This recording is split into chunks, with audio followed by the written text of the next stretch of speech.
All right, let's go for it. Well, good evening, everybody.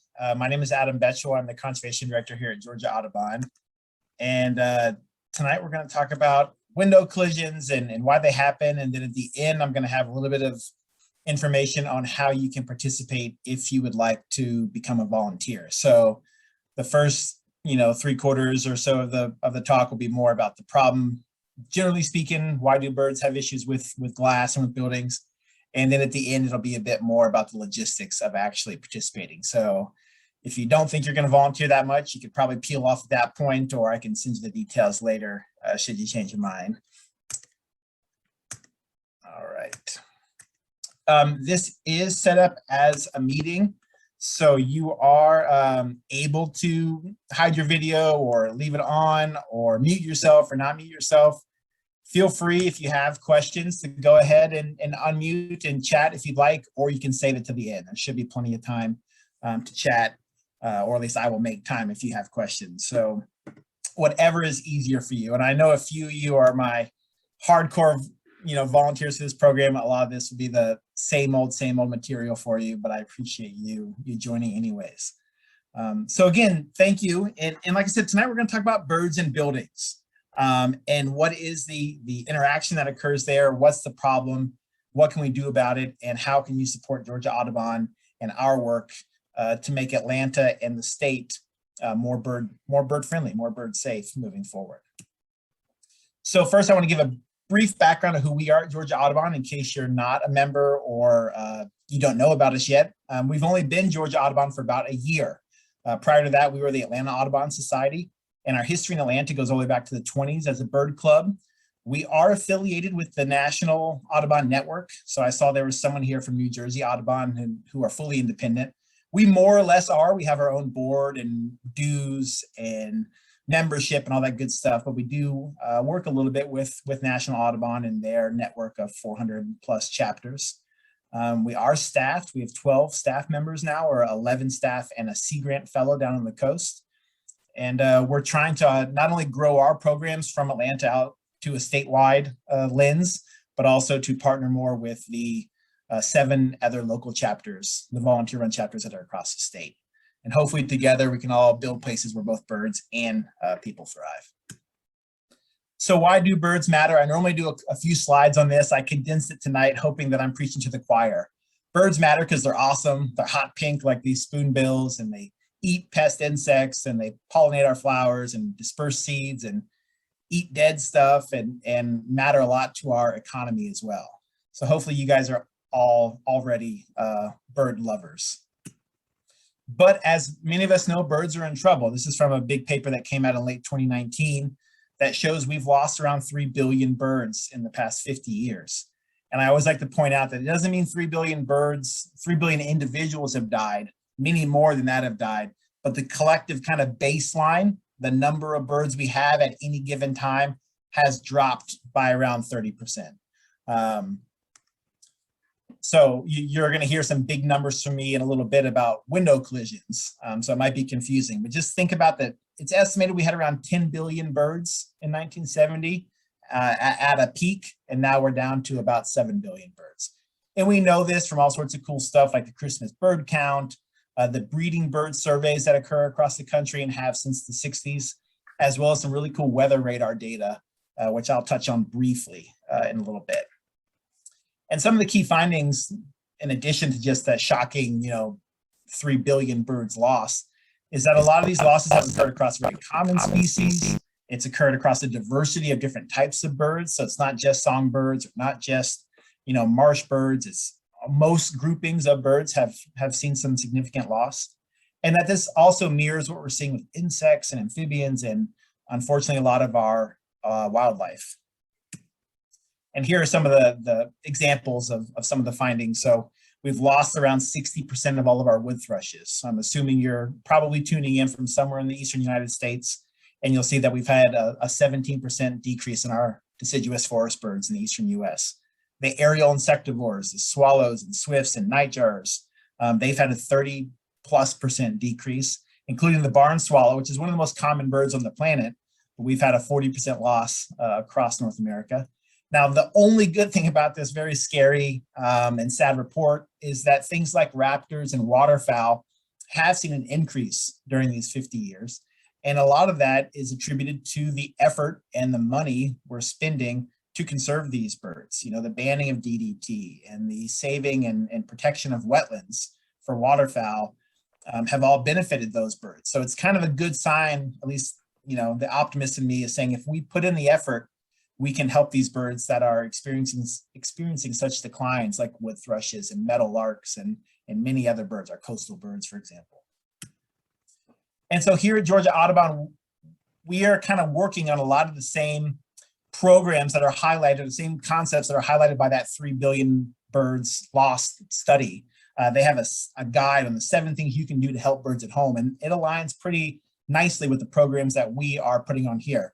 We're working on habitat restoration, and that goes from your backyard, you know, reducing the turf grass and planting more native plants and reducing the threats to birds, to larger scale restoration out at nearby state parks or down on the coast. We have multiple community science and monitoring programs, including Climate Watch, which is a national Audubon program that we oversee for the state of Georgia. We do some species-specific work with the brown-headed nuthatch, for example, this cute little bird, which is endemic to the southeast, trying to put out nest boxes to aid these birds and to highlight the climate risk or the climate threat that is being posed or put on this small bird and many others. And then, of course, there's lots of education and advocacy that's going on around this. So we're trying to work with people and show them that conservation is at home and it's important and that we all have our role to play. And one where that's really hitting home and kind of become my pet project is the idea of birds in buildings. So again, to you, you might have no idea what I'm talking about with birds in buildings or the scale of the problem. And I'm gonna try to walk you through that right now. If I can. There we go. So birds in buildings, collisions with structures are actually the 3rd leading cause of bird death across our country. And that's only behind habitat loss and outdoor/feral cats. So it's a major source of mortality for our native avian life. And it's such a big issue that the best estimates we have put the number at 365 million, upwards to 1 billion birds per year are dying in the US annually. So this is why I tried to preface earlier when I said we've lost 3 billion birds in the past 50 years. We're losing a lot each year, but it's replenished by the young that are being hatched. So that's why that paper is really showing the continuous. Sorry? Yeah, why? Can you mute yourself? I'm not sure who's speaking. She's on her regular schedule. There we go. Cool. All right, sorry about that, everybody. So yeah, lots and lots of birds are dying from running into our structures, including this beautiful Baltimore Oriole that we found in Atlanta on Georgia Tech's campus a few years ago. And just to give you an idea, like I said, that it's dwarfed by outdoor cats, or cats is a bigger issue, habitat loss. But compared to many other sources of human-caused mortality, you might hear a lot about with wind turbines or cell towers, buildings and glass in particular accounts for a lot more bird death than all these other ones combined. And so why are birds hitting buildings? Why is this such a big issue? What's going on? So the first thing to think about is nocturnal lighting. So most birds that collide with structures do so during the migratory season, so spring or fall. And here in the Southeast, we're right at the beginning of fall migration. And many of our migrants, you might be surprised to learn, actually fly at night. And they use the stars, they use the setting sun and many other geographic features in the magnetic field to guide them. But light is something that they key in on. And as they are flying, and again, how we know this is from really cool stuff like this. I mentioned earlier I was going to talk about radar technology. Those white dots is a weather radar station. And you can see the greens and the yellows are our storm front from west to east. But those pulses of blue are actually birds that are taking off and flying over those radar stations. So we can tease out the collective, we can tease out the precipitation and look at the frequency that's showing us birds moving. In this example, they're moving northbound during spring migration in late April into early May. So we know birds are moving over, and we can look at cool stuff like this when these pulses are occurring. The red line is sunset, and the blue is the birds starting to take flight. So you can see right after sunset, we're getting a push of birds in the southeast into the Midwest on this date, May 8th in 2019. So birds are taking off at night. They're using the stars again and all those other tools I talked about. But when they come across a city like Atlanta or any illuminated area, they're confused and attracted by those bright lights. And sometimes that can result in a collision. A bird might fly into an illuminated structure or a facade or a beacon like that top right light there. But more frequently, the issue is they're just sucked into these places that might not be as welcoming to our bird life. And there, they often encounter the bigger threat, which is glass. So if a bird lands in that left tree on the left image there and it sees the reflection, it chose that tree because it provided shelter or food, it felt safe there. So it might be likely to choose that reflection as another place to go forage or to take cover, and they don't understand reflection, they don't see that glass as a barrier, and they're going to collide with that reflective surface. Transparent glass can also be problematic. Birds don't perceive it as a barrier, so they might think they can just fly right through this area. So anytime there's parallel or sometimes even perpendicular transparent glass, it can be very confusing to birds and lead to collisions. Now, before you think, how are these birds, bird-brained? How are they stupid enough to fly into windows? That's so silly. How do they not perceive it as a threat or a solid surface right in front of them? There are a few things to take into consideration, especially regarding their vision. First, if you think about where the eyes of birds, or where birds' eyes are on their head, oftentimes they're much further back on the side of their head. And that's really good for picking up predators. They can be, a goose, for example, can be foraging head down, and the fovea, the focal points going up and picking out, large raptors flying overhead. So there are benefits to having their eyes further back, but unfortunately, oftentimes they don't have great binocular vision right in front of their face like we do. Of course, there are, exceptions, owls and other birds like that, but think about, that lesser goldfinch in the upper left, or even a really crazy bird like a woodcock that has a huge beak and the eyes are just so far back, they struggle with seeing right in front of their beak. Birds also don't perceive contrast quite as well as we do. So when we think about what we can do to make our buildings safer, we have to think about bold patterns that birds can detect. They can detect that signal before they hit a surface. But one really cool thing is birds do see, or many birds do see in the UV spectrum, which is something us humans cannot do. So there are some interesting technologies and ideas that are related to signaling to birds using UV that won't impact our daily lives as humans. So again, vision is really important for birds and for glass. Now, we can't see glass either, per se, and humans struggle with glass. What we've really picked up on are cues that let us know glass is there. In the image on the left or the one on the right, you can't see the glass. You know the glass is there from the framing of the door, the framing of the building, or in that right image, you might be able to make out there's a little row of frit or etched glass there, probably to alert people so they don't run into it because it looks right at eye level. So, that's something that may have happened. We just know it's there from the structure of the building. We understand architecture better than these birds. And to prove that point, I always use this example. Are you looking out of a window? Are you looking just at a tree? Or are you looking at a reflection? And once you remove those cues, it's a whole lot harder. And maybe it makes it a little bit easier to understand why birds could struggle with reflective or transparent surfaces. But if we do something like that, you can tell from the cues of the framing of the panes of glass that that, okay, that's probably a reflection right there. And you can look at all sorts of YouTube videos of people running in the glass and have a nice evening laughing at others. But yeah, birds don't understand architecture. They don't understand that framing. Reflections can look very real to birds, as can be seen from buildings like this. It just looks like twice as much forest for them to go and find food and relax in. And birds don't understand transparent glass as a barrier. And if you're a bird that happens to put down in New York City or Atlanta or Chicago or any large city, this might be the most greenery that you might encounter once you're in the heart of downtown. And so of course they're going to try to seek cover in some interior vegetation and landscaping like that. So what are some of these building and lighting hazards? What are certain components of buildings that are more problematic than others? And how do we actually know what's going on, that it's a problem, and what to do about it? So first, let's talk about the lighting. So as I mentioned, lights can attract and disorient birds. And a really prime example of this is the Tribune lights in New York City. So this is where the Twin Towers stood. There are beams of light that are illuminated every September 11th to memorialize those that were lost during that time.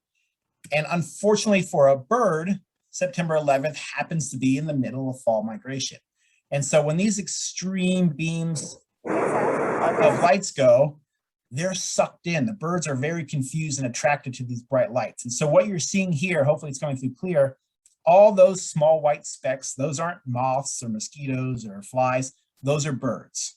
And they are just completely entrapped by that extreme beam of light. Now, luckily, lights of this strength are not common at all on our land, or across our landscapes. But it illustrates the points that birds are really pulled into light and they're confused, and it disrupts their migration. And New York City Audubon and Audubon New York and Cornell and many partners have been studying these lights and the impact on birds. And they actually can get the lights to be cut off if there are a number of birds, a certain number of birds that are being affected at any given time. But to really show you the issue or the numbers behind that light, back in 2015, they were able to quantify the number of birds that were flying within a half kilometer of the light source. And so you can see at 10:12 on the left side of the graphic here, the lights were off, and there were an estimated 500 birds within a half square kilometer of the light. 20 minutes later, after the lights were on, there were almost 16,000 birds in the same airspace.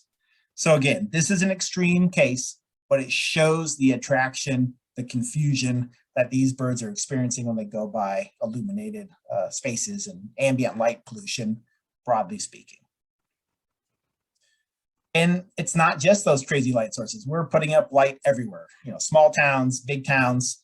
The Houston metro area is now larger than the state of New Jersey. And if you think about all the birds that are crossing the Gulf of Mexico and have been down in the neotropics all winter, this is one of the first places that they might encounter when they're feverishly looking for food and trying to find rest and safe places. They're going to be thrown off by all this bright light.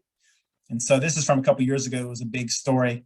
This lone building in Galveston, Texas, on kind of a perfectly bad scenario, very foggy, lots of birds had pushed across the Gulf that night, and almost 500 birds died at that one building in one night because that spotlighting that they opted to put up on the exterior of the building. You can see lots of the warblers and vireos and beautiful, northbound migrants that didn't make it that night.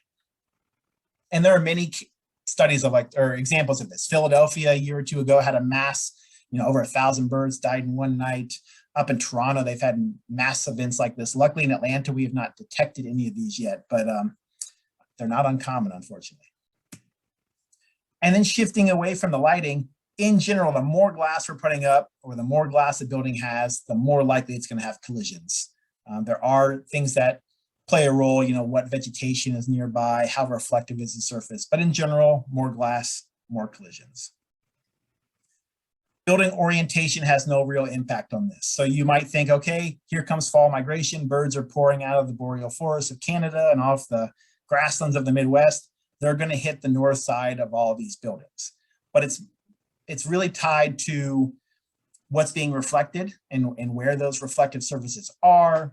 If the northbound side of the building is just reflecting a parking garage, you're probably not going to get as many birds there versus the south side that might have more greenery. So it's not that crude. Birds are going to move around. They're going to find those patches of vegetation. There might be certain ways that buildings are constructed that might usher birds in certain directions. So north, east, southwest don't matter too much when it involves where birds are striking a surface. And then when we think about the buildings themselves, of course, glass is an issue. Illuminated facades are an issue. But even like corners like this, a bird might think, again, it could just cut right through that portion of the building to get to those trees in the backside. So this is when I mentioned earlier that even perpendicular panes of transparent glass can be an issue for birds because they could just try to sneak right through there. And when I talked about kind of the layout of buildings, right here, there is a pane of glass kind of underneath that walkway. So you can see the trail going back and there's a transparent piece of glass. The vegetation might usher birds inadvertently right to that facade or that pane, leading to an elevated number of collisions, even though you might not think of it being an issue because it's not reflecting as much. Green roofs are fantastic, and there's all sorts of great examples of green roofs being great for birds. But we have to think of, the atrium and other areas that might have glass immediately adjacent to the greenery. So again, in the upper right there, that could be a problematic area for birds if we were not careful, or if we don't do something about the glass. And then as I've been talking and the photos I've been showing, maybe you're thinking of big buildings and tall skyscrapers, but oftentimes it's the lower windows that are most problematic because, again, you have these planted courtyards, you have atria, and you have these windows that are actually reflecting the vegetation. You're going to get birds that hit high up because of illuminated surfaces. You're going to have birds that just randomly hit certain spots. You can have a perfectly bird-friendly building that's still going to have some collisions. But think about those lower 2 through 7 floors that have those 20 to 70 to 100 foot tall trees that are being reflected and being more confusing to our bird life. That's where the collisions typically happen. And I keep saying facades and glass because mainly it is buildings, but think about it. Anywhere we're going to put up that type of invisible surface to our birds could be problematic. Bus stops and railings and noise barriers. These things, if not thought about during the planning process, could be deadly to some of our birds. Now, we're wrapping up the breeding season depending on where you are, but throughout the spring and into the summer, you might have birds like this summer tanager that attack your rearview mirror, they attack your kitchen window. And it's not the same thing as what's going on with collisions, but it's kind of rooted in the same issue of the lack of understanding reflection. When birds do this, they think they're fighting off an intruder. They're keeping that, other male that's creeping into their territory. They're getting them out of there, or at least they're trying to. Their hormones are ramped up. They're trying to protect their home range and their territory for their, their partner. The good thing about these is you can see this bird has its feet up. They're anticipating that blow, as they go closer to make contact with that imaginary bird, the reflection. They're softening their flight, they're putting their feet up to brace for that hit. Now that's different from these collisions that have to do with reflective glass, because if to the bird, that tree looks, 10, 20, 100 feet deep in the reflection, and they're moving quick. They're trying to dodge Cooper's hawks and sharp-shinned hawks and all sorts of other predators. So they're not softening, they're not slowing down, they're not putting their feet up, they're going full speed, often head first into that side of the building or structure. And that's why these collisions are more deadly than the other examples I just talked about. So what can we do about it, and what information do we need to actually do something?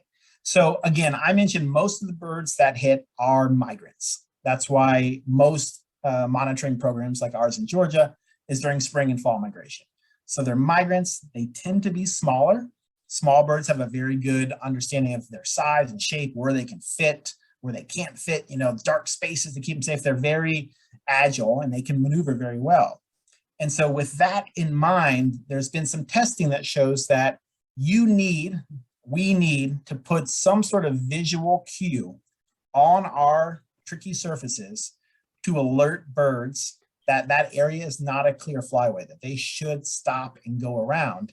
And to do that, you need to put something every 2 inches vertically and every 4 inches horizontally, if not even closer horizontally. So the 2x4 rule has kind of been the gold standard when thinking about how to make a surface safer for birds. The 2x2 rule is kind of becoming the newer thing now that we're learning more about it and considering birds like hummingbirds, because they need that spacing to be tighter. If the spacing is not tighter, the bird can maybe try to tilt and squeeze through. So there's all sorts of well-meaning products that have been employed and are still out there today, like the falcon silhouettes, the black, kestrel type looks that you might see on a window. Those are great, except for they're great in theory. but they don't make the whole window safe. They only make the immediate area around the sticker safe, and maybe sometimes a bird might be scared off by the silhouette, but generally speaking, it won't stop collisions. And you can see right here from this swallow, how if the spacing isn't right, how amazing they are at twisting their body to squeeze through those tight spaces, which is why that 2x4 or 2x2 rule is so important to follow when thinking about making a facade bird safe. And a lot of this work has been done at the Powder Mill Research Station outside of Pittsburgh. There's also a similar type of facility in Austria. And pretty much what's going on here is they're doing all sorts of banding and research for a multitude of reasons, but before they let the birds go, they've caught them in their net, they've taken their measurements, they put on a bird band, they let them go in this flight tunnel, this makeshift little Y maze that they've put together. And what it is the one end of the tunnel is bright. So the birds are going to go to that bright light. They're going to try to get out of the tunnel. And at the end, there's a transparent pane of glass, a generic normal window glass. And then the other is a piece of glass that's been treated with some sort of product, either a retrofit product, a film or a sticker, or something actually in the glass, an acid etching or a ceramic frit, all things I'll talk about a little bit more if that sounds like a different language to you. And then they release enough birds to get a score. They can come up with a rating system. How often above the null, how often above what is expected are birds avoiding the treatment and going towards the plain piece of glass, which is, we believe, being perceived by the birds as just open sky. And that's how we can see how effective products are. That's how that 2x4 or 2x2 spacing has been determined, by looking at that in these types of flight tunnels. And there is a mist net in there, so birds are not being sacrificed. They're not crashing into the glass. They're being caught one more time before they're set on their way. And I talked earlier about the importance of contrast. And so we're thinking about these things that are being tested and how it can really pop to a bird. And that's why certain colors are helpful, and also what part of the glass you put the product on. So in the left picture there are strips of black tape, and they alternate between inside the glass and on the outside surface. And it's kind of tough to see, but you can see the black tape. And the second one and the fourth one are a little bit more bold, or the first, third, and fifth, as they're on the outside. Look at the white, it's a little bit clearer to see in the right image. You can see there's inside the glass, outside, inside, outside. And so that white has a little more contrast. On the outside, it really pops. So the overwhelming majority of effective products for making our windows safe need to be on that outside surface to really communicate to the birds, something's not right here. That's not a tree I'm going towards. I should turn around. At least that's the hope. This is why things like internal blinds and shades, while probably better than nothing, aren't that effective. And you can see in all three of these images where blinds and shades are there, you can still see the reflections of the trees and the bushes and in the greenery. So maybe the birds are going to be thrown off a little bit by that pattern in the left image, but not enough for a really high amount of birds to not fly into that piece of glass. So what are we going to do? We kind of know, hey, we need things with contrast. We need things on the outside of our windows. We need this 2x4 spacing or 2x2 spacing. What's next? Oh, sorry, hold on. So one thing that's becoming more and more common, and something that is on my to-do list, I feel like if you've been on some of these webinars, I always say it's on my to-do list, but it's higher on my to-do list now, is to look at ordinances. There are more and more areas and cities and states that are putting together more and more mandatory, but some still voluntary ordinances in regards to bird safe buildings. So you can see some here, some that are still in progress, some that are already passed. And one exciting one is the Federal Bird Safe Buildings Act, which hopefully it'll be enacted at some point. This is a bipartisan effort put in both the House and the Senate. And it was passed last June, it was reintroduced this year in March. And pretty much this is just saying, hey, for all federal buildings, we should have bird safe, design features. We should have bird safe buildings. And you can see some of the details here where 90% of the bottom 4 floors need to be treated or have some design feature that is deemed bird friendly. A lesser percentage of the next 40 feet or above 40 feet, because again, that's where the reflections really are, those lower floor stories. So this is something that could move forward. And this is very similar to a lot of the other ordinances, which I just kind of highlighted in that document.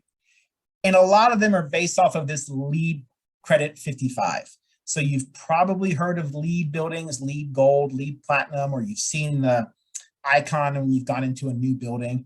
And these are just kind of sustainable buildings. They're eco-friendly buildings. They're buildings that are designed in a certain way to get credits to earn that reward, you know, great at energy savings, great at glare reduction, great at, you know, all those things that we hope our new construction, our new buildings will have in place. There is a credit that those buildings can get to get them closer to whatever, you know, ranking they're looking for, that has to do with reducing collisions. Now, unfortunately, it's only worth 1 point, so it's not the most point-rich credit to go for. And so the number of buildings that have it is smaller than we all would like, but it's at least a few dozen. And you'll see kind of similar to that Federal Bird Safe Building Act, there's a lower level which has to have a higher percentage of the glass treated compared to the upper section. There has to be certain monitoring and lighting considerations. So there are more and more things like this that are coming to fruition. And it's really driving this market of legislation, and then the desire to create, or the need to create, more products.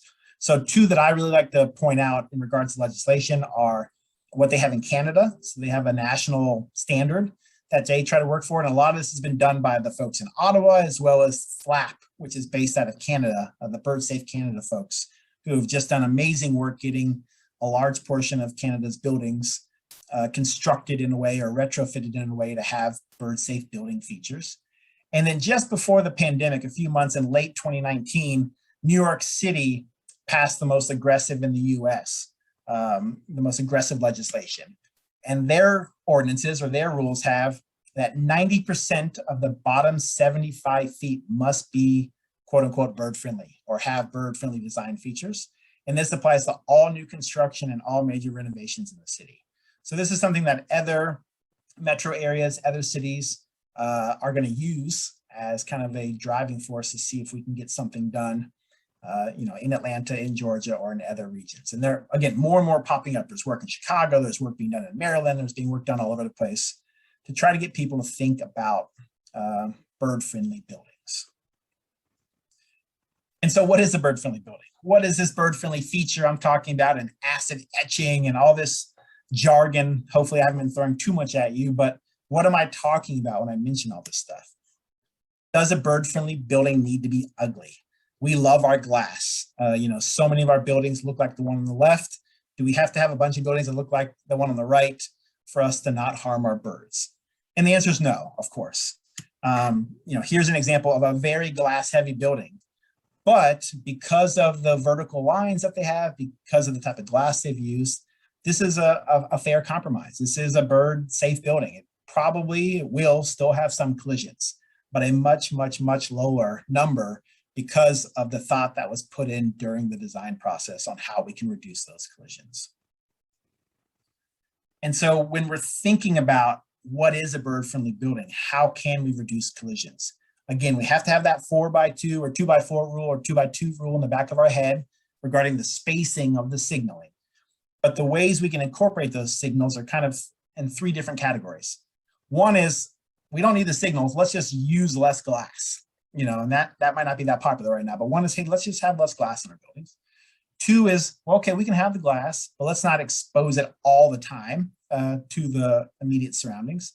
Or three is kind of what I've been talking about, is how do we put signals in the glass so that we can protect birds while still having a glass heavy building. And luckily for people like me and you all who are bird lovers, a lot of this can overlap with, you know, solar considerations and glare control, security, heating and cooling, thermal control, which is especially important for our region if you're joining from the Southeast. So it doesn't have to just be for the birds. I know that I think the birds are enough, but for some people it might not be. And it's not my money that I'm spending when I'm telling them to do certain things. So it's good that it does overlap with a lot of other very important things. And this one I like to show just because I got to see it in person. This is the Fiserv Forum, which is now home to the NBA champion Milwaukee Bucks. I normally have a few more slides showing the US Bank Arena, which is where the Minnesota Vikings play football. That was a famous failure because it's a very glass heavy building that had a lot of negative PR, and it's killing lots of birds. This is a positive that came from that, in that it is the first bird safe and LEED credited arena to have bird safe features. So look at that. That looks like a generic, or very nice, but it looks like a basketball stadium. You'd go there for a concert or to see a basketball game. And you can't even really tell in this middle photo, there's a small dot pattern on those windows. And on the far right, these windows, they employed a very thin pinstriping. And so with the lighting that they're, the lighting regime or lighting methodology that they're using, and this bird safe glass, they were able to reach that bird safe building status. And so we can do it for big buildings. We can do it for all sorts of buildings. So here are a few others that use or have earned the Credit 55 through the LEED program. The Tracy Aviary in Salt Lake City, you can see up in the left there, they use some interesting kind of metal on the outside to block some of the glass. But I always point out these two buildings on the right because to me, they could not look more generic. They're nice, but they look like any campus building or any new development that's popping up around places I've lived. But yet they did the right thing with the glass, and so they're not going to be as bad for birds. So it doesn't have to be a funky looking building to be bird safe. Now, speaking of funky looking buildings, but cool buildings, here are a couple. Now, these buildings have lots of glass, but they reduce the exposure. They can open and close exterior shutters, and they have metal grating and other things blocking the glass. And so again, some of these, like the one in Madrid, maybe that's not going to pop up in the suburbs of, Lexington or Macon, but it works. It's a cool building. It would be neat if there were more of those. But even something like the New York Times building, which they in no way, I think, were considering birds when they put up that exterior, it is making their building safer for birds. So there are all sorts of different unique ways we can consider birds in our building constructions. And then this is what I've really been talking about, is the bird-friendly glass. These are all different glass products, and there are more all the time that can be incorporated into the building that, again, are going to have that signal to the bird. This is not a safe spot to fly when they see those reflections. And so some of them are a bit more extreme, like this Tokyo building on the right, that's just a dark glass. It's a black glass, more or less. But if you look at the cathedral here in Oakland or the Brooklyn Botanical Gardens, again, just the utilization of those thin stripes of acid etching or some sort of opaqueness is going to make a pattern that the bird can pick up and not fly into most of the time, which is really important. And as there's more and more legislation, as there's more and more research being done, there are more and more products, and the prices are much more reasonable if you wanted to construct a bird-friendly building. One really cool example is the Javits Center in New York City. This was one of the most, if not the most deadly building that the New York City Audubon folks monitored. They found all sorts of birds that hit that glass-heavy building. They did a major renovation and put in this frit pattern. So it's a type of ceramic that's embedded on the backside of the first surface of the glass. And they've seen a 90% decrease in the number of birds that have hit that building after they put in this glass. And I'm going to show you a photo of the same glass in a moment. I've seen it in person. You don't notice them. They're very, very small. You still get 99% of your natural light. You still get the views you want. And you don't have injured and dead birds around your building and all that stuff. And these are just some buildings. Again, this is not really with our US aesthetic currently, but there are buildings that use just very minimal glass that can look really cool and serve a purpose as well. And some of them have to, or some of them overlap with safety concerns. So there's many ways we can think about constructing a building from the start that's good for birds. And as I mentioned earlier, if you're with us, some birds can see in the UV spectrum. And so there are more glass products out there now that have a pattern that us humans cannot perceive, but birds can. So they are helpful. They do reduce collisions. The only issue is not all birds use UV in the same way or rely on it as much. And so it might be really beneficial for some birds and less for others, but it definitely is an interesting technology and something that is effective. It might not be as effective as other options, but it does reduce the number of birds that would hit a piece of glass. So I teased this earlier, but only 1 to 2% of all these birds, the 365 million to 1 billion a year, are dying at high-rise buildings. And mainly that's because there aren't that many. There aren't too many big cities like Atlanta and Chicago, New York and San Francisco, and those big buildings that go with those big, big cities. Many of these collisions are happening at homes. If you just think about the millions and millions of homes that we have, even if they're only killing a couple birds per year, that number is going to get rather large. And then these low-rise buildings that oftentimes are still out in maybe suburban areas with a bit more greenery. A lot of them are very glass heavy. And again, those low floors tend to be where the reflections are that harm birds.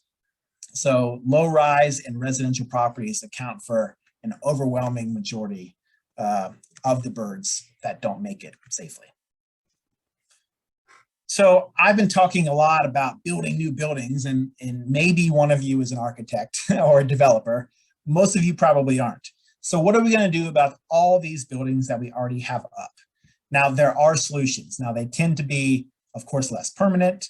They might be not as sleek as some of the other options, but there are some very cool things that we can do, whether at a home or a commercial property or anything in between. So these are all different types of films that you can put on your window that will alert birds that the reflection is not a safe place to go. You kind of go from the extreme, which is the upper left, where that place opted to put that white film over all their windows. You can still see out of that film, but not, you're going to lose some natural light. So that building, I think, also had issues with the sun coming in and overheating the room, glare issues. So that film not only helped with birds, but it helped with those considerations as well. The other four here are a bit more sleek, very thin lines or small polka dots. The bottom right one is from a music school at Swarthmore, where they, again, abided by that 2x4 rule, and they put little birds on music notes to kind of tie in the connection there. So there are more and more film products out there that can be used to reduce collisions. And they're becoming more and more customizable and all sorts of cool things. There are also things that aren't films. This is the Acopian bird savers, and they function kind of like a Zen curtain. They dangle on the outside of the glass. But again, as long as they're spaced appropriately, they're not too far out, they're 4 inches or closer, that's going to deter most birds from flying into the glass.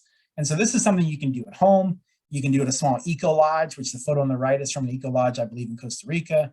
You can do it at a nature center. You can do it anywhere you want, but it kind of lends itself to those smaller buildings.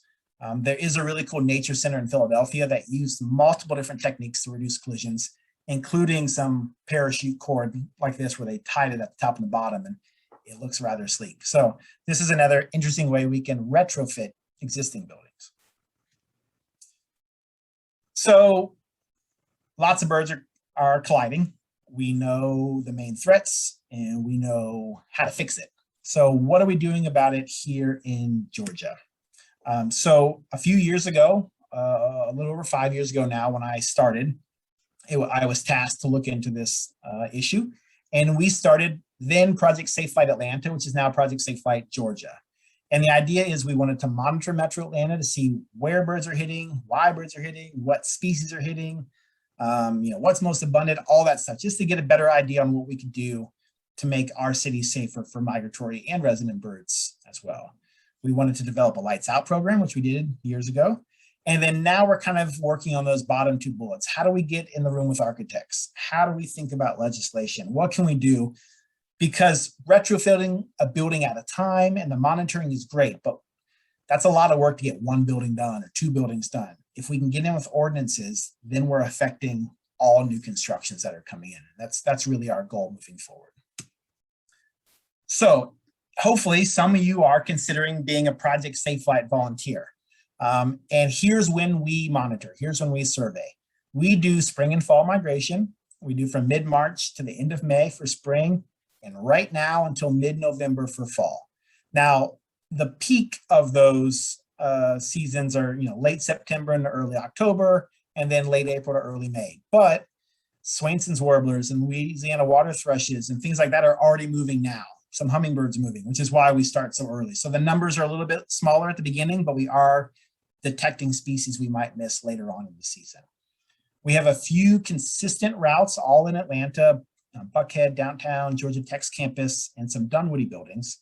But we also at times have monitored standalone buildings, and we're always looking for new buildings. I'm looking for new routes. I'm looking for areas and volunteers outside of Atlanta. And I want to know about any incidental finding. If you go to Publix tomorrow, or if you're taking your kids to their swimming lessons and you find a bird, we want to know about that information to understand it more and to get more power in numbers when trying to make some change. So we have a couple different ways to collect this data. One is collector. This is geared more towards our consistent volunteers. Anyone can use it, even those who only participate periodically, but it's got a few more hurdles to jump through. So it's better for those who are committed volunteers. But it's great because you can set up a route like the blue line over here in the far left image, and you can patrol that route systematically to get good coverage and less biased data. And then as you find a bird, you drop a pin. And with that pin, you can say, okay, here's the species. It was dead or alive. It was fresh or old. It was male or female, or none of that. If you don't know your birds, don't be put off by this. Just a detection is good enough for me. And what's really cool is you can start to pick out things like in this image here, the third one in, if you can't see my cursor, only that front facade is getting collisions. The rest of the building doesn't seem to have a problem. So that way, if we were to go to a building that was really problematic, maybe we can tell them to just treat part of their building, not the whole thing, and they might be a bit more receptive to that message. And so far, in a little over 5 years, we've monitored a lot, we've saved many injured birds, and we have found over 2,200 individuals of 115 different species. And I always like to point out, some of you are probably blown away by that number, 2,200, that's way too many birds, that's so sad. Some of you might go, hey, 2,200 is not that bad for the city the size of Atlanta. We have a relatively small but very devoted crew of volunteers. We're looking at a very small footprint of the city, and we're fighting cleaning crews and scavenger animals and birds that might hit and fly off 100 feet and die elsewhere. So I think it's representative of the issue, especially the diversity of species that we have found. 115 different types of species, including birds that are, grassland obligate birds or, oceanic or coastal birds. We're getting all sorts of interesting stuff in Atlanta that shows you that no birds are safe when they're migrating overhead through our big cities. And so what are the most common ones? We get a lot of hummingbirds, unfortunately. That's by far our most common species. And then we have a number of kind of neotropic migrants, Tennessee warblers, Swainson's thrushes, and ovenbirds, wood thrushes, and then a few that we're the overwintering location for cedar waxwing and sapsuckers. But you'll see that all of these are migratory. And many of them, if not most of them, are nocturnal migrants as well. But for us, a very large percentage, somewhere around 10 to 15% of all of our birds are hummingbirds. We find all sorts of stuff of those 115 or so species. We've got almost 30 different warbler species, secretive marsh birds, prairie birds like bobolink and dickcissel, and even kind of eruptive species like red-breasted nuthatches and pine siskins, things that we might detect a lot of in one season and then none the following year. And as I mentioned, it's not all bad news. We do rescue many injured birds. The long-term success of these birds is still a bit unknown. A lot of them probably do succumb to internal injuries, but some of them definitely do make it. And it's always a great joy when we can release some birds that have been found injured and have not died. I mentioned that we have developed a Lights Out program. Pretty much the dates correspond with when we're out monitoring, our spring and fall dates. And the goal is, how can we make our city a little less bright? How can we maybe lessen that attraction of birds to Macon, to Savannah, to Atlanta, to all the cities that dot the landscape here in Georgia? And again, it's a pretty passive act. Reduce lighting when you can, use motion sensors, make sure the lighting is down shielded and not spotlighting or shooting up in the sky for no benefit of yours and to the detriment of birds. And we are not the first city by any means to have a lights out program. Many others do. Here's Chicago, where you can see there's still a lot of ambient light glow in that bottom picture, but look at how all the tall buildings reduce their ornamental light up at the top. So many cities are trying to take on this challenge and make our cities safe for birds as well as humans and insects. You know, there's all sorts of issues with light pollution. And it's something we really want to focus on here in Atlanta, because a study a few years ago ranked cities based on the number of birds that they have migrating overhead and the likelihood that those birds are being exposed to ambient light.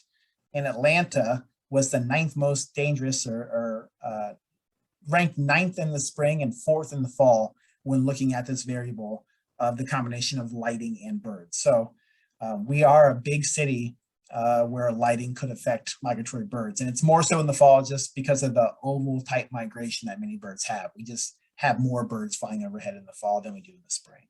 We're not lighter or darker.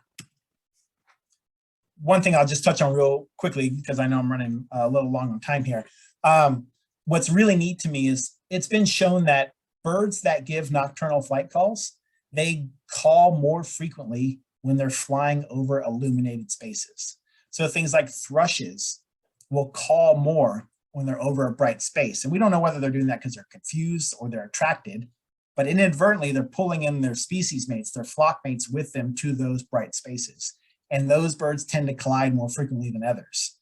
So they're kind of super colliders. It's a really interesting phenomenon that's happening with some of these species. Some of you might be familiar with Birdcast, which is a kind of a forecasting tool for migration that Cornell and others put together. People are now starting to use that migration forecasting to get people to turn off their lights. If they won't turn off the lights for the entire spring or fall, maybe they'll do it for the 10 nights or so where more than half of all the birds fly over a certain space, you know, those big pulses of movement in the spring. And we're doing something like this, which if you stick with me past the hour mark, I would love to show you some of the new tools that we are rolling out having to do with Georgia and partners like Colorado State, which you can see here is doing a lot of this work. Now, retrofitting, we've been lucky enough to earn a number of grants that have allowed us to treat buildings in the metro Atlanta area. This is at Chattahoochee Nature Center, where we are putting up a perforated vinyl film on the outside. It's white. If you're looking outside in, it has that pop, it has that contrast. But on the inside, looking out, it's black, so it doesn't obstruct your view as much. Again, that's that 2x4 spacing that we're looking for. And it's a great product that we've put up all over the place and is very effective at reducing collisions. And can look pretty sleek if you just go with this dot pattern. If you want to go a bit more bold, or if you're an education center like the Newman Wetland Center in Clayton County, they opted to cover all their windows with images. And so again, those windows are now very bird safe. It does reduce the amount of bright light that they have coming in. They can still see out of those windows. Again, it's perforated, but it just kind of somewhat blocks your view. It's like an advertisement on a public bus, for example. And so they did some really cool stuff down there. Sawney Mountain up in Forsyth County, north of Atlanta, is the combination of both of those. They opted for some dots. They opted for some plain gray, as you can see in the far right image. And then they did some amazing imagery and kind of their motto or words down at the bottom. And in the middle here, you can see the top window. This is where the great horned owl image is now. This was just before installation. And the bottom one is where it says stewardship. So you can still see out, it's just a little bit darker. So again, that perforated vinyl allows for the view to still be there, just maybe not as crisp as it was before. And this was, I guess, our most recent installation around this time or a little bit later last year at the South Face Institute. And they went for a very small square dot pattern at that 2x2 spacing. So we're tightening things up a little bit, especially with the number of hummingbirds we get in Georgia that are colliding with buildings. And we'll be doing 2 more of these installations, hopefully this year, and an additional 2 more next year as well. So if you know any buildings where you've found dead birds or they might be receptive to the idea, please let me know. Now, I talked about new construction. This is where we really want to start throwing our hat in the game more and more. This is a Candida building on Georgia Tech's campus. It's a living building. and it's a building that's devoted to innovative, sustainable design. And they were doing so many great things having to do with energy savings and wastewater management that we and they agreed that they shouldn't be killing birds. And so they put up this ceramic frit glass on, I think, around 60 to 70% of the windows that they have. Some of the other glass has other exterior features that will reduce collisions. But again, you can see up close, you can see the dots, you can still see the view out. You step a few feet back and they really blend together and you don't notice them. So that's the first new construction that we at Georgia Audubon have been a part of in Atlanta or anywhere in the state. And there aren't very many bird-friendly buildings, new buildings that are up and about. So I went through that a bit quick, hopefully not too quick, but there are many ways you can help us with this. So one is to help us monitor. We have these formal routes, which I'm going to go into in more detail if you'd like to stick around for that. If you are not in Atlanta, that's great. I'm looking for people outside the metro area to help me create new study sites. If you are in Atlanta, great, because I always need more people. I know a couple of my hardcore volunteers are on, and I'm sure they would love some help and to show you around. If you can't commit to volunteering, that's fine. Just let me know if you detect any birds. And now tell people that this is a big problem, because a lot of people just don't even know the scale of this issue. And of course, do things at home to make your house or your office safer for birds. And so if you're not going to be one of the committed volunteers, or if you can't commit to that right now, there's a website called dbird.org. It's recently updated. This was developed by New York City Audubon, and then the recent update has been done with New York City Audubon and Seattle Audubon. And it's a really nice, easy to use platform for incidental findings. You just go to dbird.org. It'll say, tell me your location. You can plug in where you found the bird. Then you can put in some basic information. And again, if you don't have it, it's okay. But if you know the species, you can put it. You can put the age and the sex if you happen to know that, where you found it, the cause of death. So this is really cool because this is not just collisions. So if you unfortunately find a bird that maybe got hit by a car or was taken by a cat or any other cause of mortality, you can report that in this website. So it's a great place that we direct people who are not our hardcore volunteers or just don't have the time to do so. Then thinking about your home. So again, 45%, give or take, of birds that are dying from hitting windows are doing so at homes. So if you have that bay window or that, one area where birds are constantly hitting, old insect screens, those work great. Exterior shutters can work great. I talked about many of these film and dangly type options that will work. Heck, you could even just make your windows dirty or paint on them a couple weeks a year and they would make an impact. So if you have children or grandchildren or nieces and nephews, let them draw some cardinals and goldfinches on your windows with washable paint, and do that for a couple weeks in the spring and a couple in the fall, and that's going to really help the birds that use your garden and your green space. And so just as an overview, collisions are a big, big, big problem. Again, most of us have probably stumbled across the birds somewhere at some point, but never really thought about the scale of the issue. It happens year round. We get a number in summer when young birds first fledge, but it's mainly a migratory issue. It's getting easier and cheaper to fix this with the products and the glasses and the films that are out. And it's just getting the word out there is really important because, again, so few people just know about this issue. And so at this time, if you, so there was a question here about skylights. Skylights, I think, could be problematic. It just depends, I think, on how they're angled and if there's anything above them. I would suspect if they're completely parallel to the ground, they're probably not that much of a threat because the bird's probably not going to fly straight down. But if you had something on an angle, it could definitely still be an issue. The angle of the glass might make it where birds are less likely to hit it as hard and not make it, but they definitely, depending on where they're situated and what they're reflecting, they could be a problem, that's for sure. So I know we're a little long here. I have time. So if you want to stick around, I'm going to keep talking as long as people are still part of the group here. That's kind of the basic background, kind of what the issue is, why birds are hitting, what we know about it, and now what we can do about it and how you can monitor. So someone just said they were from Louisiana. I know there are others from out of state. Please feel free to reach out to me if you want to talk more about bringing something like this to your area. I was lucky enough to get great information from others across the Audubon network and across the bird world when we first started. So I definitely like to repay the favor if at all possible. So for those of you who are still here, I'm assuming that you all are interested in being volunteers, or at least are considering the idea about being volunteers. So if you want to take part in Project Safe Flight, now is a great time. So I'm going to kind of walk you through step by step, more or less, what happens. So we're going to leave today. You're going to email and say, Adam, I'm so inspired. I hate seeing birds that are injured below my office building. I want to help. And so here's kind of what's going to happen. I'm going to meet up with you and we're going to walk around some buildings, or I'm going to connect you with one of our volunteers. And then once you're ready to go, this is kind of the checklist of things that you're going to need to be knowledgeable about or to think about.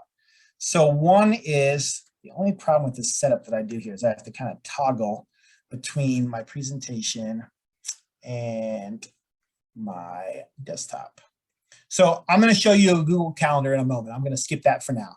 That's pretty basic. The idea is, if you've ever used a Google Calendar or any sort of shared digital calendar, you just need to mark when you're going to go look for birds so that, you know, Jane Doe and Bobby aren't out there the same time as you and everyone's wasting their effort. So if you stick with me, I'll show you that, but it's real basic. We just have a shared calendar.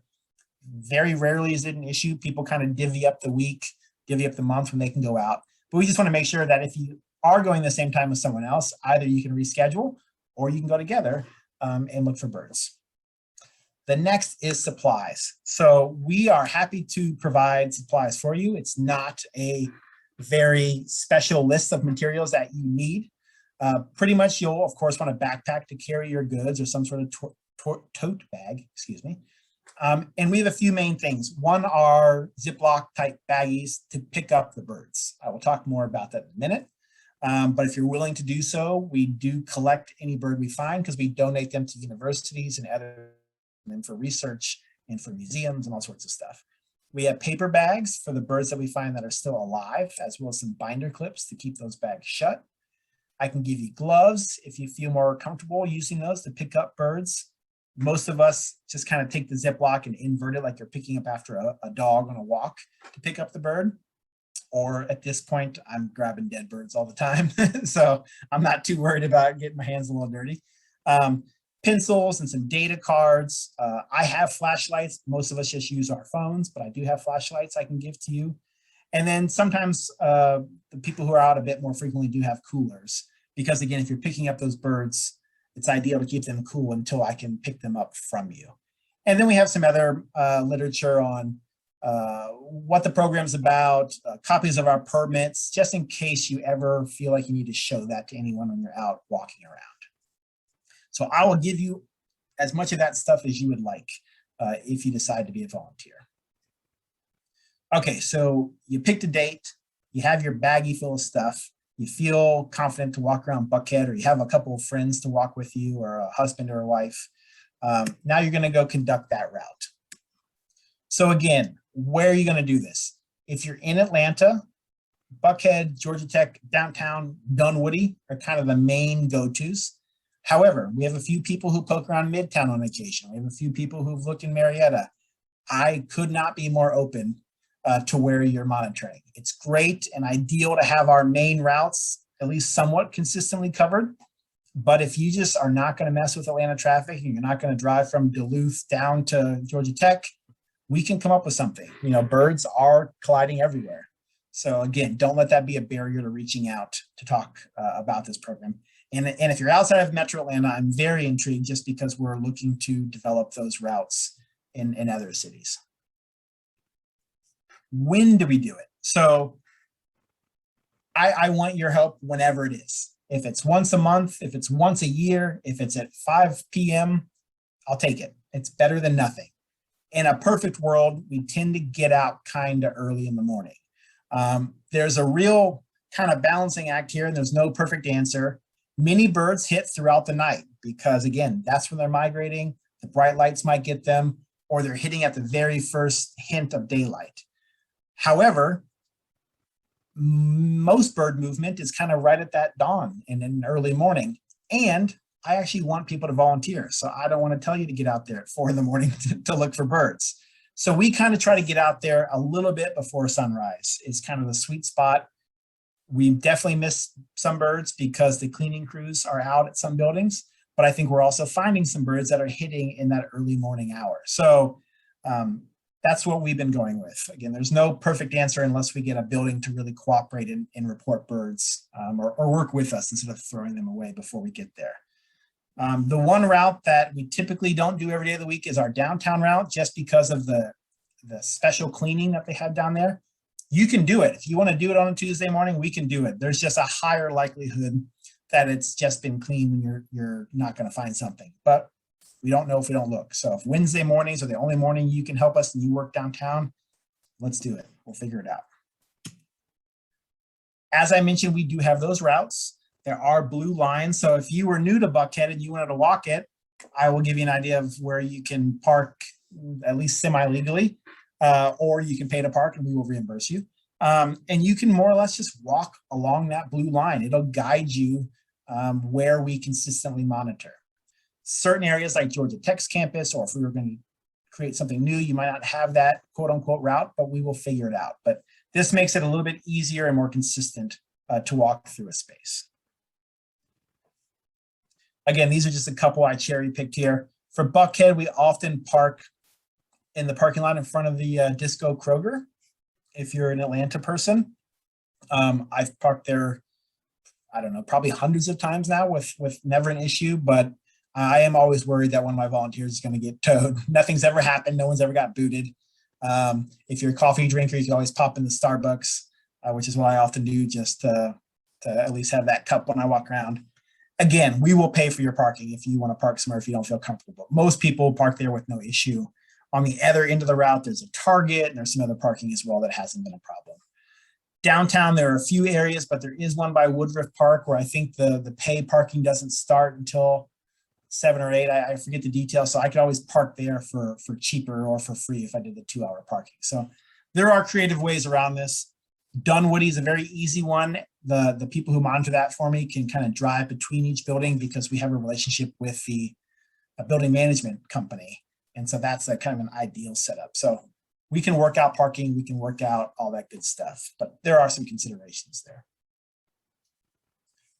Now, what about the actual searching for birds?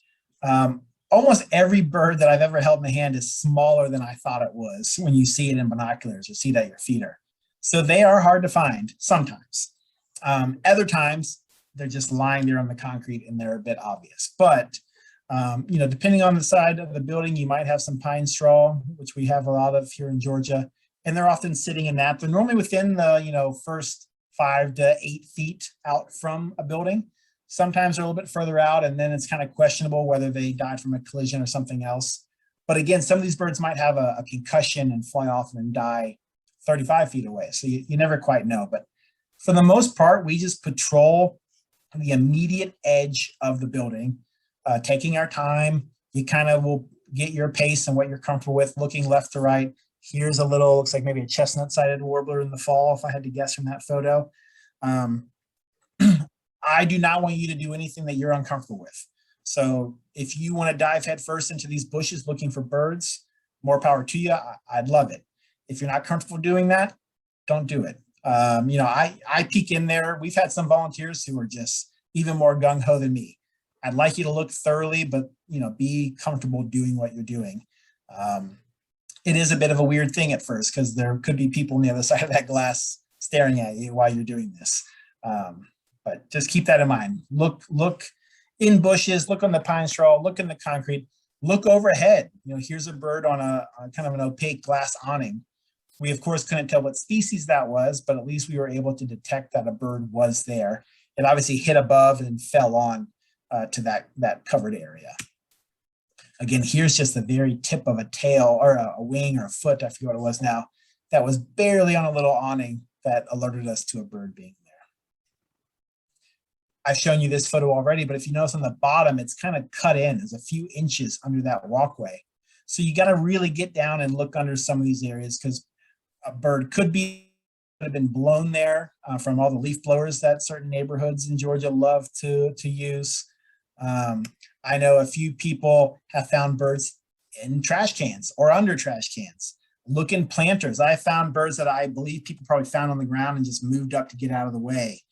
This is a little hummingbird on this odd ledge, not a building where we normally find many birds, or I expected to find any, but I found this little hummingbird there.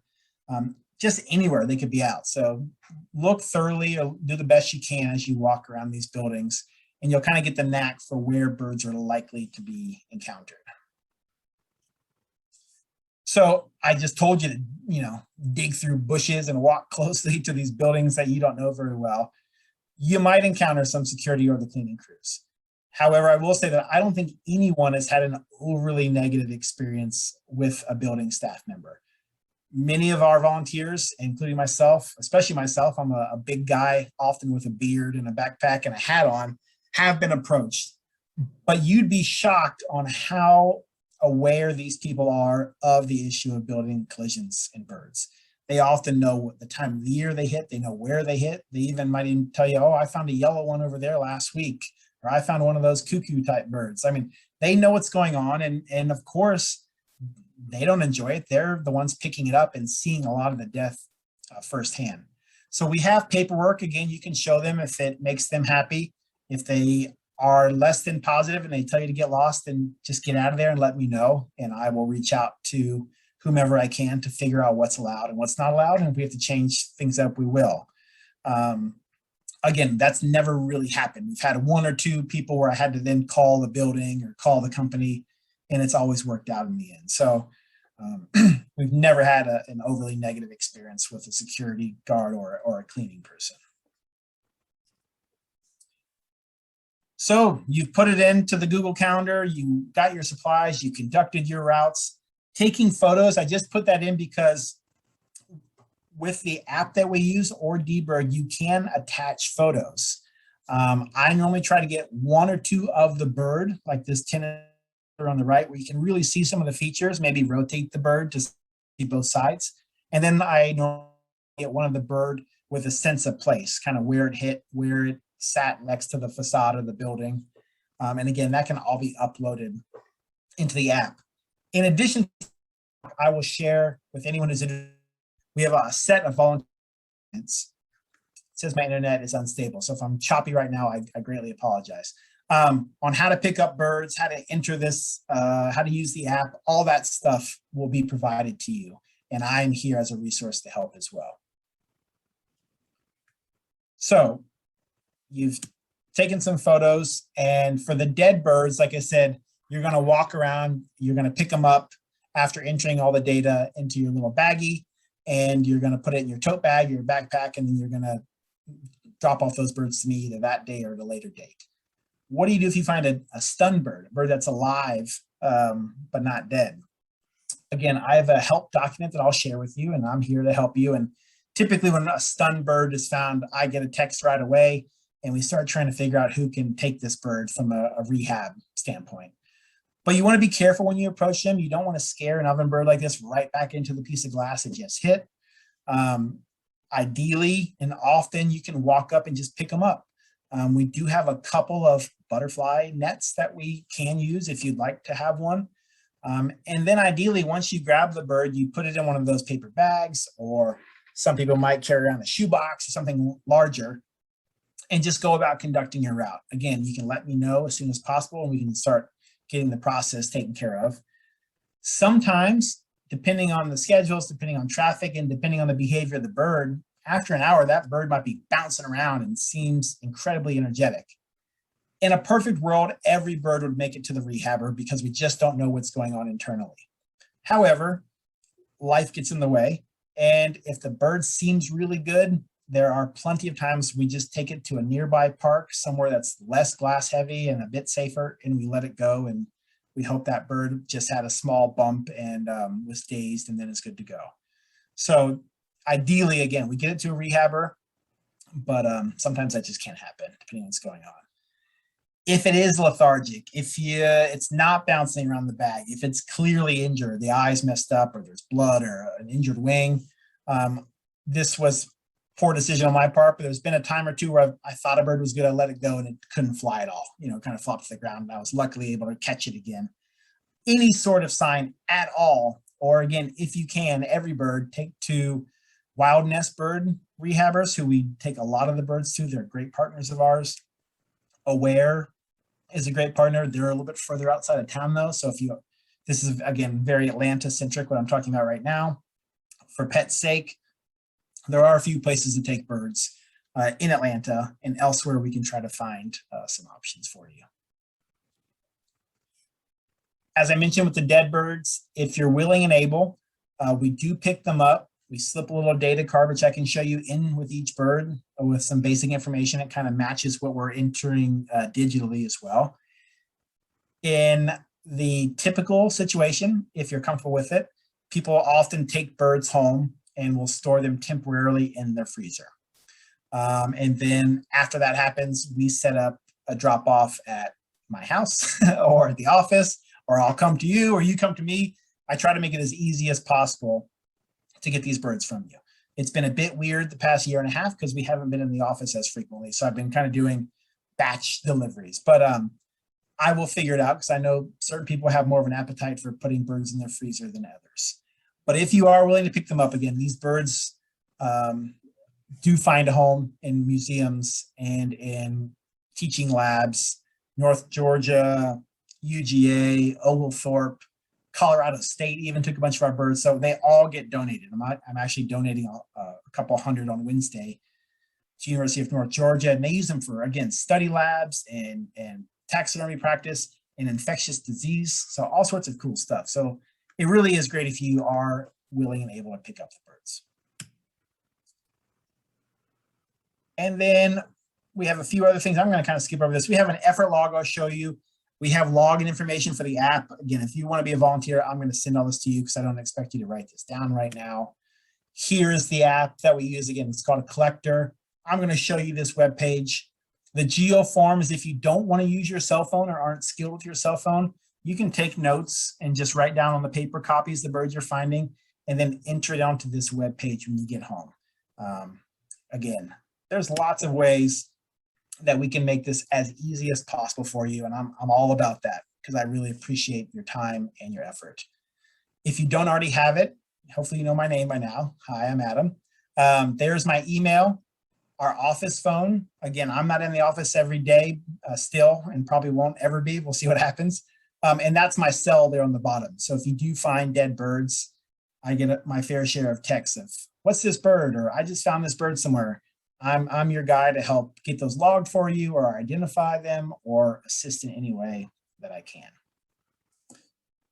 So I will take questions, and I'm also going to pull up my web page to show you some of the things I could not show you a second ago. But again, feel free to either put your question in the chat or just unmute and we can talk now, especially now that we have a smaller group. So I'm going to go back a little bit. Here's the Google Calendar. Again, I do not expect you to learn all this right now. I will show it to you. We will walk you through the steps if you're not familiar with it, but it's real simple. You just pick a time. So I did this earlier. I'm not going out tomorrow, but I could say, hey, I'm going to be out in Buckhead. Sunrise is around 7. I'll be there around 6:15, 6:30, and I'm going to walk. And for me, the Buckhead route normally takes around 2 hours, maybe a touch under. However, 20 birds, and it's going to take you a lot longer. But it's real basic. You're just going to create an event. I'm going to go out on Thursday, and just for the sake of ease, I'll just say, hey, I'm going to go at 8 in the morning for an hour, and you can just put, whatever.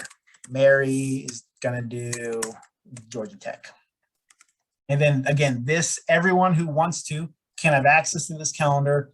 They can see that way. If I wanted to do Georgia Tech on Thursday, I would either find a different day or I would find a way to communicate with Mary to make sure that we're not wasting each other's time by one person following right behind the other person. So that's the very easy calendar thing. And again, if you're not used to it, I will show you how to do it. Hey, Adam, I have a question. Yes. If I am not going to be doing any of those predetermined routes, do you still want me to fill out the Google Calendar? No, don't worry about it. Yeah, that should not be a problem. The Google Calendar is mainly there just to make it so people aren't doubling up the effort at the same time. So yeah, if depending on wherever you can monitor, if it's somewhere where other people aren't going to be looking, no need to deal with the calendar. Now, another thing that we have here is, if you were with me at the beginning, the mortality numbers of birds, 365 million to 1 billion. There's a huge variance there. A lot of the data has been really messy. And something that I've had in place, even though I haven't done much with it from a statistics standpoint, is we do ask you to report some basic effort. And by that, I mean, what date did you go out? What route did you cover? How many people were there? So here we can see Mary and Gavin were my go-tos late in the season in Buckhead. Some days Gavin was alone, sometimes they went as a couple. And then how many birds did you find that were dead? How many total did you find? How many were alive? How many did you release? Pretty much, yes, what did you find in different situations? Any of them unknown, that just makes it easier for me to know that I need to go in and try to identify your findings. When did you start? When did you stop? Did you do a complete route? So maybe you only got an hour, but you really want to go out and you can only do a portion of a route. That's fine. Just note that you didn't complete it and roughly where you started and stopped. And that's it. Just really basic stuff. That way we can come up with, birds per hour, birds per mile, basic things like that for your effort that you put in. Again, I will share this with you if you want to be a volunteer, and I'm happy to answer questions if it's confusing to you. But it's just an Excel spreadsheet that's shareable between all of us. What else can I show you? Okay, so if you want to be a volunteer and you're not already, I have some materials that I will share with you, and it'll come most likely in this format on Google Drive. And so some of them are how to use the calendar I just showed you, how to use the app that we use to collect information, how to hold a bird if you find one that's still alive. This is one we just drafted recently because we do find bats on occasion. This has just basic information on bats, why they're hitting, and ways you might want to approach them differently.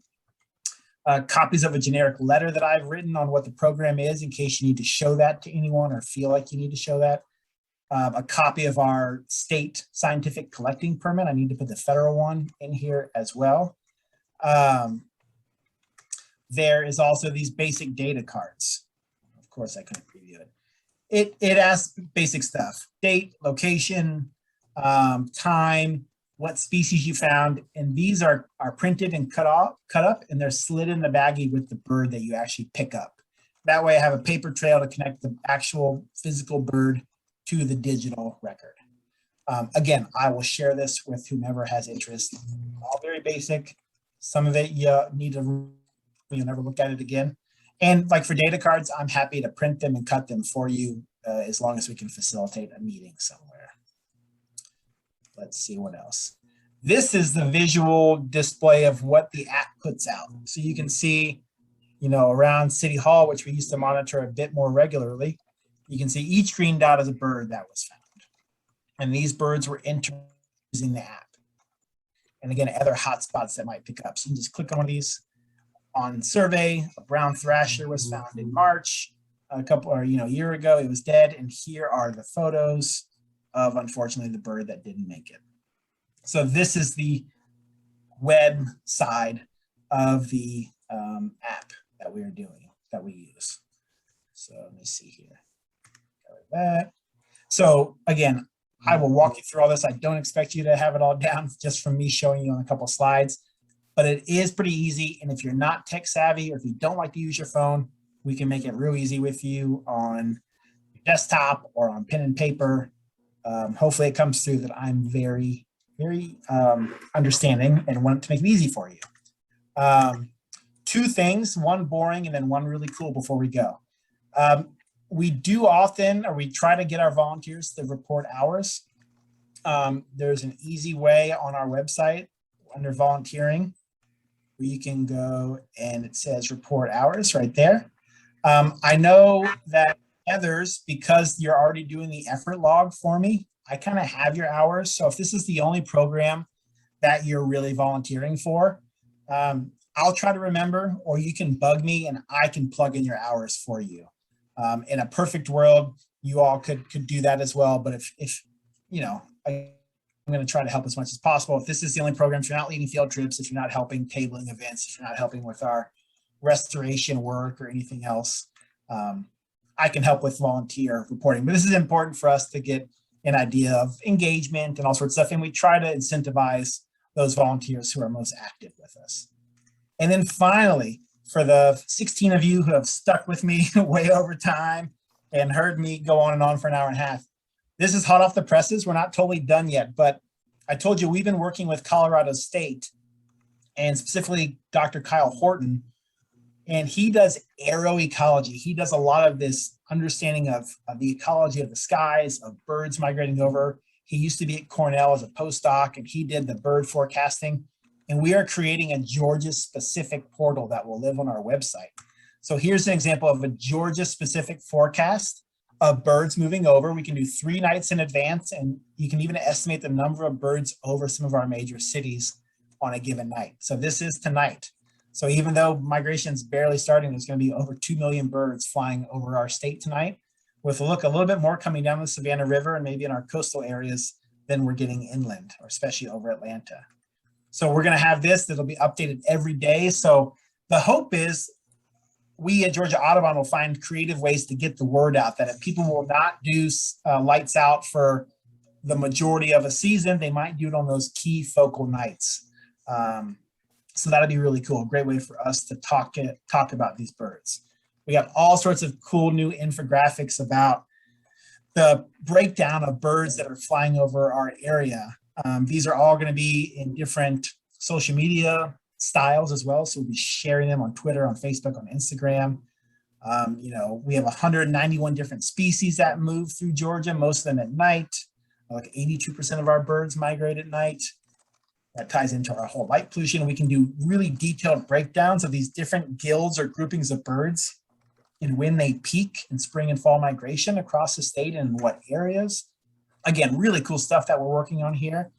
You can look at breakdown on different cities and regions of the state based off of where the radar towers are to show the windows. So again, for most of Georgia, April 20-something to that second week of May is that peak window for spring migration. And the same for fall, that late September into October period is when we get most of the birds.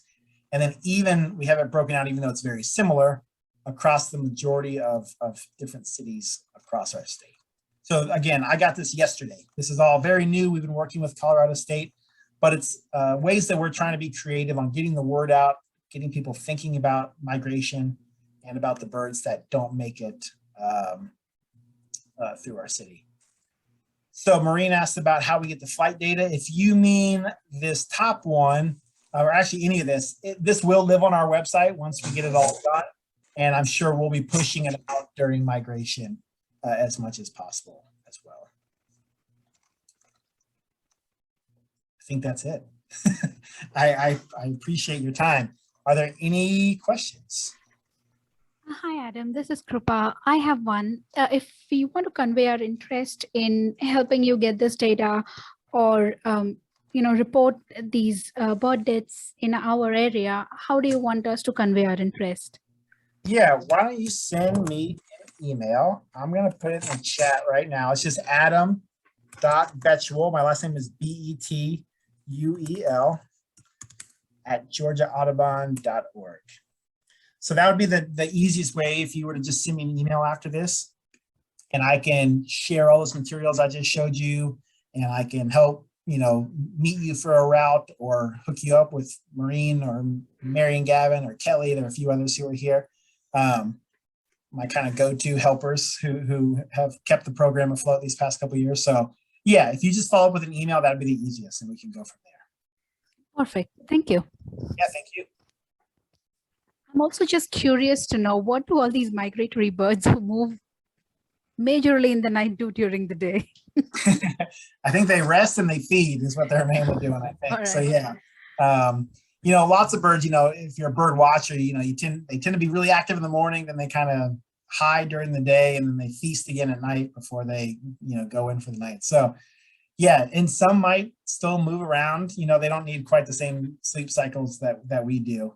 But yeah, I think a lot of it is refuel and try to not be predated is what they're doing for the most part. Thank you. Yeah, thank you.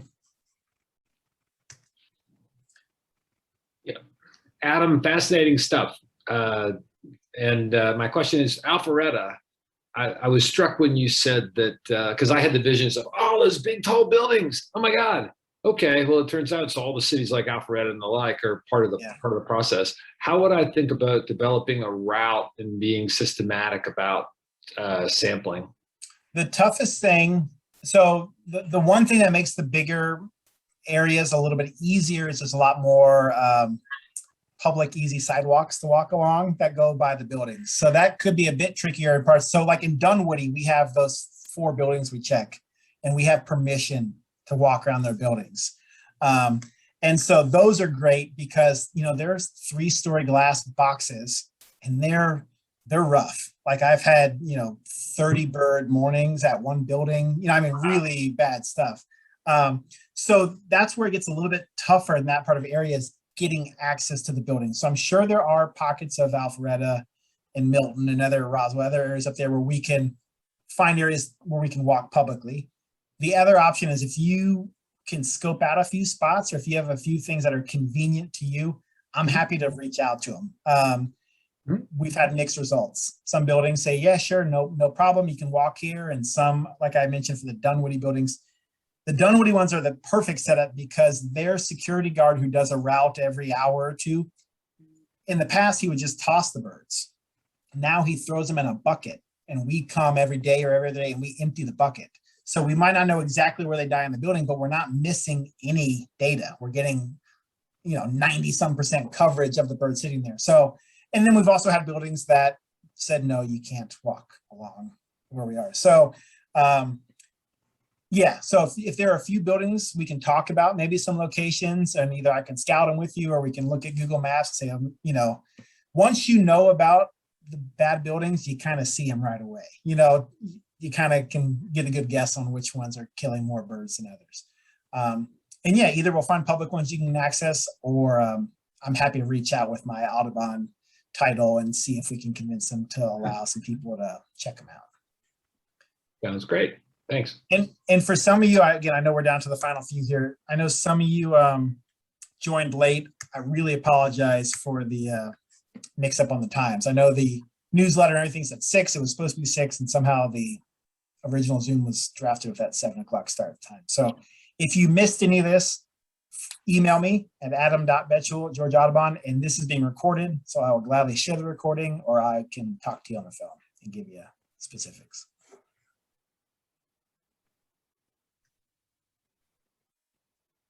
Can I ask one last question? Yeah, go for it. Go for it.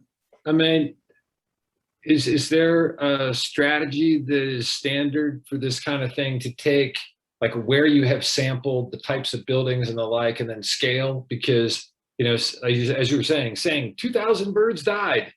Is that big? Is that little? So it's almost like I want to take that number and scale and project it to something. Even though I have failed to do something yet, that's part of my original hope of having that effort log, if nothing else, because a lot of that data early on, like I said, that the best paper we have is now, it's almost 6 years old now, that it's Scott Loss is an academic at Oklahoma State who's done a lot of the numbers with this.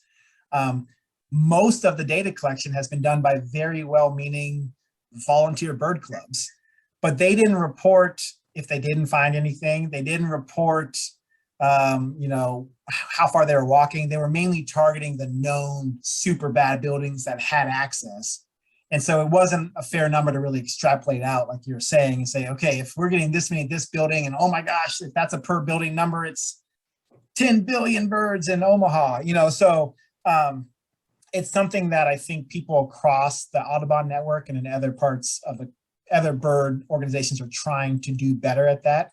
And that's what I've been trying to capture with just that basic effort data, if nothing else, and kind of consistently monitoring. And for the Buckhead route, when I first set it up, I purposely chose buildings that I assumed were going to be bad, and some that I thought wouldn't be that bad. And I made sure we hit them to try to tease out. And if you look at that Dunwoody one, which I think I closed the tab, you know, the collisions are pretty concentrated. And part of that could be because those are the worst buildings. Part of it, I always try to be fair and say the other buildings could just have really great cleaning crews, and we don't know. You know, they might get out super, you know, that's part of the equation of how clean do they keep the building. So it's really complicated to try to tease out some of that to get accurate extrapolations. But I think we and many others who are much better at statistics than me are getting cleaner ideas of what's going on. Cool. Yeah. Awesome. Well, again, I really appreciate it. If I don't already, if I haven't talked with you, please just shoot me an email. Any questions, I'm here to help, and I'm happy to figure something out in Alpharetta or in anywhere else across the state. Thanks, Awesome. Adam. Thank you all so much. Okay. I appreciate it. Yep. Enjoy the rest of your night. Thank you, Adam. Bye. Thank you.